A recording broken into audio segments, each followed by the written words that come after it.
क्षत्रिय ठाकुर समाज, आदिवासी समाज, दलित समाज, मालधारी समाज, कोळी समाज, देवी पूजक समाज, रावण योगी समाज, તેમજ સમસ્ત ઓબીસીમાં આવતા તમામ નાના સમાજ સૌને નવગણજી ઠાકોરના પ્રણામ અને વંદન.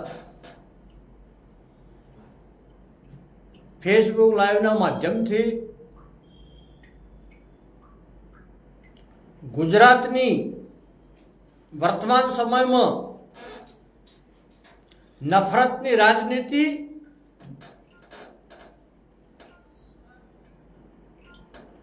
અને જાતિ ધર્મના નામે લડાઈ ઊભી કરવાવાળા લોકો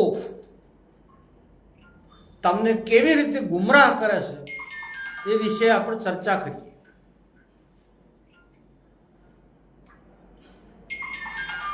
વર્તમાન સમયની અંદર સમગ્ર ગુજરાતમાં ગણપતિ બાપાનો મહોત્સવ ચાલે છે.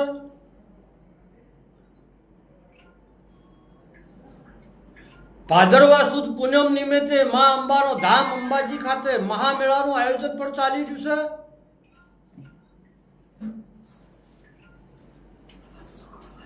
તે લગભગ કારતક સુદ પૂનમ સુધી સમગ્ર ગુજરાતમાં હિન્દુ સંસ્કૃતિના ધાર્મિક તહેવારોનું પર્વ ચાલશે. તેની સામે વર્તમાન સમયમાં ભારતીય જનતા પાર્ટીનું સભ્ય બનાવવાનું અભિયાન પણ ચાલી રહ્યું છે. દેશમાં અલગ અલગ ભાગની અંદર વિધાનસભાની ચૂંટણીઓ પણ ચાલી રહી છે અને થોડા સમય બાદ ગુજરાતમાં પણ નગરપાલિકા, મહાનગરપાલિકા, તાલુકા પંચાયત, જિલ્લા પંચાયત અને પેટા ચૂંટણીઓ પણ આવવાની છે.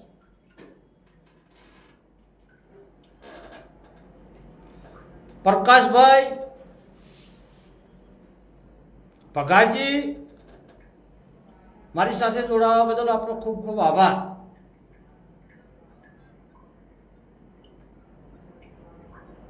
એટલે વર્તમાન સમયમાં આ બધા કારણો ભેગા થયા છે. તેની સામે સત્તાના લાલચુઓ, ધર્મના નામે રાજનીતિ કરવાવાળા, ગુજરાતની અરસપરસ જાતિઓમાં વહેમન પેદા કરીને લડાવવાવાળા લોકો પણ સક્રિય થઈ ગયા છે.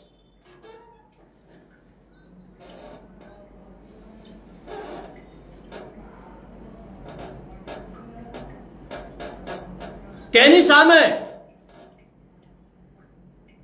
ઠાકોર સમાજને પણ આધા બનાવે છે લોકો, માલધારી સમાજને પણ આધા બનાવે છે, આદિવાસી સમાજને પણ આધા બનાવે છે, ગુજરાતના કોળી સમાજને પણ આધા બનાવે છે.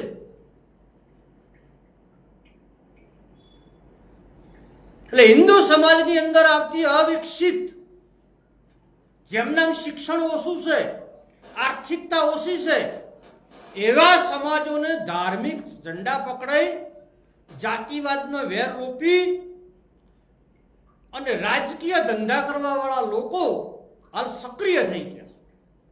એટલે તમામ સમાજોને હું વિનંતી કરું છું કે નેતાઓ રાજ કરશે અને ગરીબ જેલમાં જશે. આ ધંધો ગુજરાતમાં ફૂલી ફાલ્યો છે.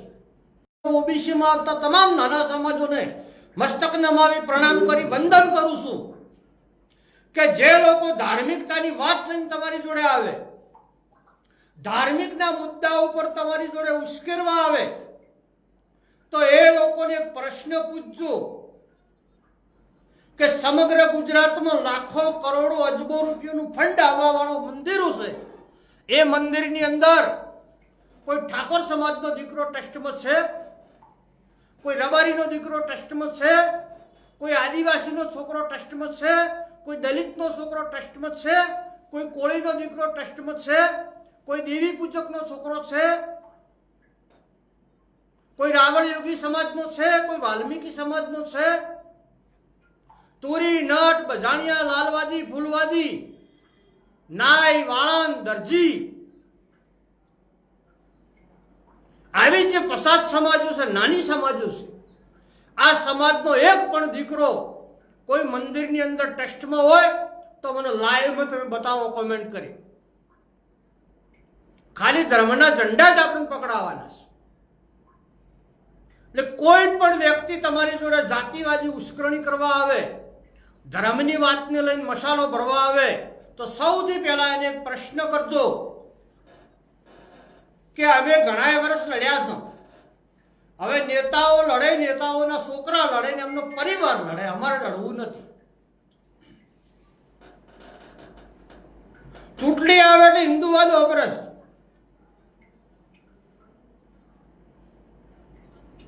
પક્ષના ઝંડા પકડાવવા આવે એટલે હિન્દુવાદ વાપરે છે. પથ્થરના ભય પથરાવે એટલે હિન્દુવાદ વાપરે છે.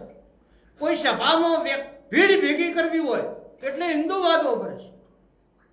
કેમ તમારા નિગમની અંદર ગ્રાન્ટો આવતા નહીં? કેમ કોઈ નિગમની અંદર તમને ચેરમેન બનાવતા નથી? કેમ ગુજરાતમાં તમને કેબિનેટ મંત્રી બનાવતા નથી? કેમ ગુજરાતના મુખ્યમંત્રી તમને બનાવતા નથી? કેમ તમારા દીકરા દીકરીને આઈપીએસ ઓફિસર બનાવતા નથી? કેમ તમારા વિસ્તારની અંદર શાળા, કોલેજ, યુનિવર્સિટી બનાવતા નથી?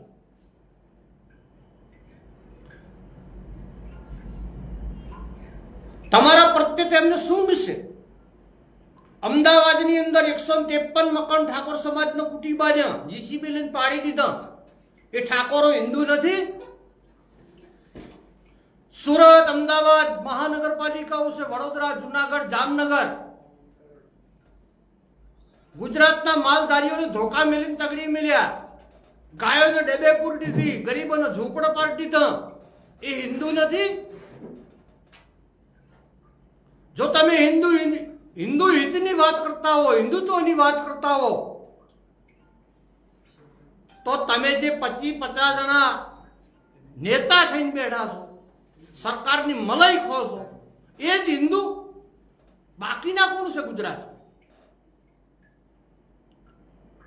એટલે સમસ્ત ગુજરાતના ઠાકોર સમાજને ખાસ વિનંતી કરું છું, ગુજરાતના આદિવાસી સમાજને પણ વિનંતી કરું છું, ગુજરાતના દલિત સમાજને વિનંતી કરું છું, ગુજરાતના માલધારી સમાજને પણ વિનંતી કરું છું, તેમજ ઓબીસી, એસટી, એસસીમાં આવતા નાના સમાજો જે કોઈ ગુજરાતમાં વસતા હોય એ સૌને મસ્તક નમાવી પ્રણામ કરીને વિનંતી કરું છું કે કોઈ પણ જાતિવાદની વાતમાં આવ્યા વગર, કોઈ પણ સમાજનું ઝૂંપડું હળગાયા વગર, કોઈ પણ કોમી દંગલમાં ભાગ લેતા નહીં. કાયદો કાયદાનું કામ કરશે. તમારી હોમે ભાષણ કરવા વાળા, તમને ઉશ્કેરવા વાળા, તમને ધર્મના નામે જનૂન પેદા કરવા વાળા મહેલમાં બેઠા બેઠા એસી રૂમમાં કાજુ બદામના નાસ્તા કરશે અને તમે જેલમાં હશો અને તમારો પરિવાર રોડ ઉપર રઝળતો હશે. તમારા કોઈ સમાચાર લેવા નહીં આવે ગુજરાત. તમારે રાજનીતિ કરવી હોય તો જાતિવાદની શું કામ કરો છો? હિન્દુ મુસ્લિમની શું કામ કરો છો? વિકાસના નામે રાજનીતિ કરો, કામના નામે કરો. પણ અંગ્રેજોની નીતિ અપનાવેલા લોકો છે. અંગ્રેજો જ્યારે ભારત દેશમાં આવ્યા ત્યારે એક નીતિ નક્કી કરીને આવ્યા હતા, નિયત નક્કી કરીને આવ્યા હતા કે કોઈ પણ સમાજ ઉપર શાસન કરવું હોય, કોઈ પણ સમાજને દબાયેલો રાખવો હોય, કોઈ પણ સમાજને ગુલામ રાખવો હોય તો એ સમાજને શિક્ષણથી વંચિત રાખો. એટલે એ સમાજમાં આપોઆપ આર્થિક રીતે સમાજ ભાગી પડશે ને તમારી ગુલામ થઈ જશે.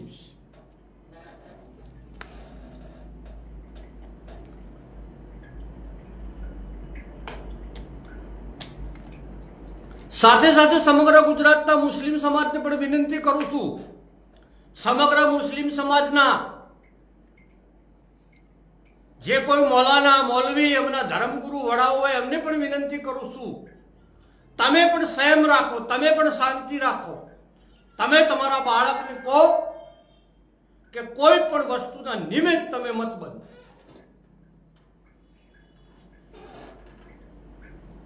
બજારમાં કોળિયા તો ઘણા વેચાય છે, પણ એના હાથા મત બનો. અને જ્યાં સુધી તમે હાથાને બનો તો સુધી કોળિયો ઝાડ કાપી કહેવાનો નથી. એટલે મુસ્લિમ સમાજના તમામ ધર્મગુરુઓ તેમની સમાજની અંદર તેમના યુવાનોને, તેમના વડીલોને, તેમના સામાજિક આગેવાનોને ભેગા કરી અને એક શાંતિ અને અમનનો સંદેશો આપો. આ ગાંધી બાપુનું ગુજરાત છે, આ સરદાર વલ્લભભાઈનું ગુજરાત છે, આ ભાથીજી મહારાજનું ગુજરાત છે, આ સદારામ બાપુનું ગુજરાત છે, આ દોલતરામ બાપુનું ગુજરાત છે, આ વેલનાથ બાપાનું ગુજરાત છે, આ મા અંબાનું ગુજરાત છે, મા ઉમિયાનું ગુજરાત છે, આ નરસિંહ મહેતાનું ગુજરાત છે, આ શેઠ સગાળશાનું ગુજરાત છે. આ ગુજરાતની અંદર શાંતિ ને અમનની વાત હોય, ભાઈચારાની વાત હોય. પાડોશી ભૂખ્યો બેઠો હોય તો એને પહેલો જમાડી પાડોશી પછી જમે, એ ગુજરાત છે.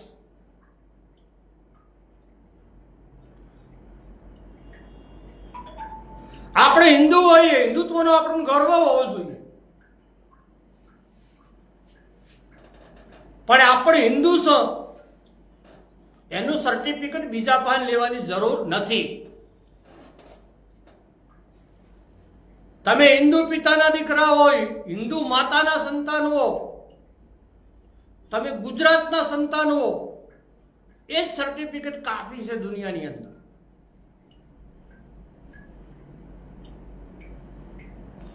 એટલે 50-60 વર્ષ સુધી જે ગુલામી કરી, લોકોની વાતોમાં આવી ગયા, લોકોની વાતોમાં ભરમાઈ ગયા, એ ભરમાવાની જરૂર નથી. શિક્ષિત બનો, સંગઠિત બનો, સાચી વાત સ્વીકારતા શીખો, સારા સંસ્કાર પ્રાપ્ત કરો અને સમગ્ર ગુજરાતમાં ભાઈચારો, બેન દીકરીનું રક્ષણ કરો, ગાય માતાનું રક્ષણ કરો, અતિથિ હોય, વટે માર્ગુ હોય એને જમાડો, ગરીબ અને પછાત સમાજનું બાળક હોય, ભણવામાં હોશિયાર હોય તેને આર્થિક રીતે ટેકો કરો. પણ આ વ્હાઈટ કોલર વાળા ખાદીના જબ્બા પહેરી અને ચૂંટણી ટાઈમે જાતિવાદનો બીજ રોપવા માટે, જાતિવાદ ફેલાવવા માટે ગરમ મસાલો વેચવા આવે છે. એ મસાલો મત પીવો અને માનસિક રીતે વિચાર કરો તે વિનંતી કરો. સમગ્ર ભારત દેશની અંદર, સમગ્ર ગુજરાતની અંદર છેલ્લા 20 કે 25 વર્ષથી ગુજરાત કોઈ મોટી કોલેજનું ઓપનિંગ થયું નહીં, કોઈ યુનિવર્સિટીનું સરકારી ઓપનિંગ થયું નહીં. સતત તમારે ધાર્મિક વાતોમાં ગુમરાહ કરી, ધાર્મિક સંદેશા આપી, ધાર્મિક ઝંડા પકડાઈ અને સતત તમે ધાર્મિકમાં વેટાયેલા રહો, હિન્દુ મુસ્લિમ કરીને લડાઈ મરો અને એ લોકો એટલીસ્ટથી રાજ કરો. એટલે આ સિસ્ટમમાંથી બહાર આવી કે શહેરની અંદર જ્યારે તમારું ઝૂંપડું પાડી દેવામાં આવે, તમારું ઘર પાડી દેવામાં આવે, ડેવલપિંગનો વિનાશ કરવામાં આવે, તારે તમે હિન્દુ હોતા નથી અને ચૂંટણી ટાઈમે તમને હિન્દુ બનાવવામાં આવે છે. આ લોકો તમારા ઘેર આવે સભ્ય બનાવવા. તમને છે અંબાજી હોય, ચોટીલા હોય, સોમનાથ હોય, દ્વારકા હોય, ડાકોરજી હોય, આ બધી સંસ્થાઓની અંદર વહીવટમાં એક પણ ઠાકોરનો દીકરો નથી, એક આદિવાસી નથી, દલિત નથી, માલધારી નથી, કોળી નથી કે કોઈ નાની સમાજનો લોકો નથી. એટલે સામે પ્રશ્ન કરવાનો સવાલ આવ્યો છે. સમગ્ર ગુજરાતની પ્રજાને, સમસ્ત ગુજરાતની પ્રજાને વિનંતી કરું છું મસ્તક નમાવીને કે ગુજરાતનું વાતાવરણ ડોળાય, ભાઈચારામાં કમી આવે, કોઈનું નુકસાન થાય, કોઈનો છોકરો જેલમાં જાય, એવું કોઈ પણ કાર્યકર્તાને કાયદાનું પાલન કરો, બંધારણનો અમલ કરો અને કાયદાનું કામ કરશે. કાયદા ઉપર વિશ્વાસ રાખો, બંધારણ ઉપર વિશ્વાસ રાખો, દેશની અને ગુજરાતની નામદાર કોર્ટના નિર્ણય ઉપર વિશ્વાસ રાખો, પોલીસ ઉપર ભરોસો રાખો. કોઈ કાયદો હાથમાં લેશો મત, કોઈ ઉશ્કેરણીજનક ભાષણ કરશો મત, કોઈનું અહિત કરશો મત, કોઈનું ઘર બાળશો મત. કોઈ પણ ધાર્મિક વાતોમાં આવ્યા સિવાય તમારા બાળકોને સારા શિક્ષણ, સારા સંસ્કાર અને સર્વ સમાજ સાથે હળી મળીને રહી શકો તેવું વાતાવરણ પેદા કરો તેવી વિનંતી કરું છું. મારા વિચારો આપ સૌને પસંદ આવ્યા હોય, યોગ્ય લાગે તો ગુજરાતના હર પરિવાર સુધી મોકલી આપવા માટે મસ્તક નમાવીને વિનંતી કરું છું.